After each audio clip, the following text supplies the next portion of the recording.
विमुक्त या शब्दाचा अर्थ फक्त मला जरांगेंनी कधीतरी सांगावा. विमुक्त जाती म्हणजे कोणत्या जाती आणि त्यांना विमुक्त का म्हटलं गेलं या प्रश्नाचं उत्तर जरांगेंनी दिलं ना, मी जरांगेंचा उद्यापासून फॉलोअर. ठीक आहे. राज ठाकरे यांनी आता या सगळ्या आरक्षणाच्या मुद्द्यामध्ये उडी घेतली. त्यांनी सुरुवातीपासूनच त्यांची एक भूमिका ठेवली, ती त्यांनी काल परवा देखील बोलून दाखवली. जे आधी म्हटले तेच ते आता म्हटलेले की या राज्यामध्ये इतकं काही आहे की ज्यामुळे आरक्षणाची गरज पडणार नाही. ही आंदोलनं जी केली जात आहेत किंवा अशा पद्धतीने जी वक्तव्य केली जात आहेत ही ओबीसी आणि मराठा समाजांची माती भडकवून त्यांच्यामध्ये वाद निर्माण केले जात आहेत. राज ठाकरेंची भूमिका काय म्हणून? राज ठाकरे प्रबोधनकारांच्या घरात जन्माला आलेत का हा मला डाऊट आहे.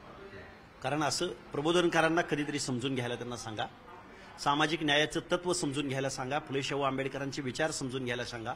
आणि राज ठाकरे साहेब पक्षाच्या प्रचारासाठी महाराष्ट्राच्या दौऱ्यावर आहेत ना.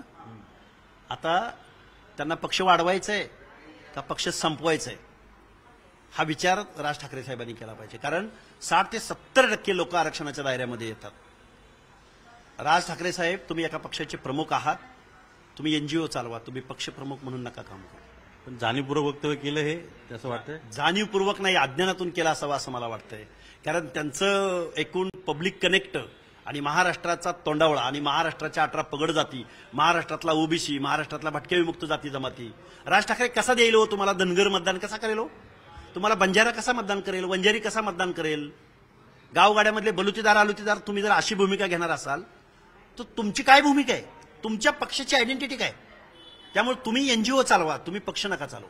आणि मग एनजीओ चालवत तुम्ही मग काय तुम्हाला बोलायचं ते निश्चित राज ठाकरे साहेबांना आमच्या हार्दिक शुभेच्छा आहेत. आणि कधी काळी एक कार्यकर्ता म्हणून जर राज साहेबांची माझी जर मुलाखत झाली तर राज साहेबांना आरक्षण म्हणजे काय, कुणाला दिलं जातं, का दिलं जातं, आरक्षणाचा हेतू काय आणि सामाजिक न्यायासह समता प्रस्थापित करणं हे प्रियांबल मधलं वाक्य काय, मी एक कार्यकर्ता म्हणून राज साहेबांना कधीतरी समजावून सांगायचा प्रयत्न करेन. भेट घ्यायची इच्छा आहे किंवा वाटतं असं की त्यांना जाऊन सांगावं नेमकं काय त्यांच्याकडे माहिती पूर्ण? या वक्तव्यावरून राज साहेबांना भेटायला मला निश्चित आवडेल.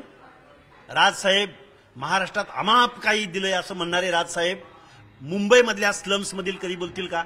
राजसाहेब ज्या उड्डाणपुलाच्या खाली डोंबारी समाजाची लोक, भिकारी लोक जमिनीशी समांतर करून पालक करून राहतात, ती माणसं या भारताची नागरिक आहेत का?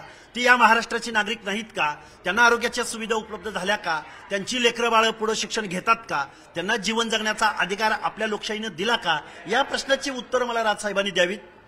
राजसाहेबांना कार्यकर्ता म्हणून, आरक्षणाचा आंदोलक म्हणून, या महाराष्ट्रामधल्या 50%हून जास्त लोकसंख्येच्या सामाजिक न्यायाची लढाई लढणारा कार्यकर्ता म्हणून मी राजसाहेबांची भेट घ्यायला मला आवडेल. पण राजसाहेबांनी ऐकून घेण्याची मनस्थिती फक्त ठेवली पाहिजे असं माझं मत आहे.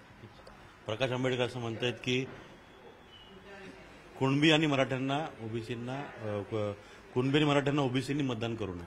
मी बाळासाहेब आंबेडकरांच्या या वक्तव्याशी मी सहमत आहे. पण याच्याही पलीकडे जाऊन मी कुणबी बांधवांना असं म्हणेन, बाळासाहेबांना विरोध करण्यापेक्षा बाळासाहेब असं का